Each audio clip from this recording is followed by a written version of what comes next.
الحراقه وانا عارف انا بقول ايه كويس. الف الف مبروك. الله يبارك فيك، مبروك لينا كلنا. الحمد لله. الحمد لله. الاداء مش مطمئن. لا. بتقول ايه؟ الزمالك ما جاش خالص الشوط الثاني، يعني انا كان نفسي على الاقل ماتش مع فرقه زي دي يخلص على الاقل 3-4. برافو عليك. برافو عليك. 1-0 دي انا ما ترضينيش ابدا، انا لسه في ماتش ذهاب وبعدين هنعمل فيه ايه؟ صح. احنا صح. كنا لازم نضمن الماتش المره دي. صح برافو عليك. ربنا يستر. كلمه لمحمد صبري تحب تقول له ايه؟ الله يرحمك يا حبيبي، انا قابلته شخصية وقعدت معاه وعملت معاه انترفيو في حلقه بتاعت برنامج زملكاوي.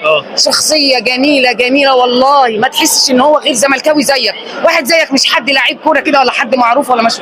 الله يرحمك يا حبيبي ويحسن اليك وربنا يرحمه ويغفر له. اخر سؤال، اول ماتش لاحمد عبد الرؤوف في بطوله افريقيه بثلاث نقط مهمين، تقولي له ايه؟ مستنيين منك اكتر من كده يا احمد يا عبد الرؤوف، لان احنا ما قدامناش غيرك.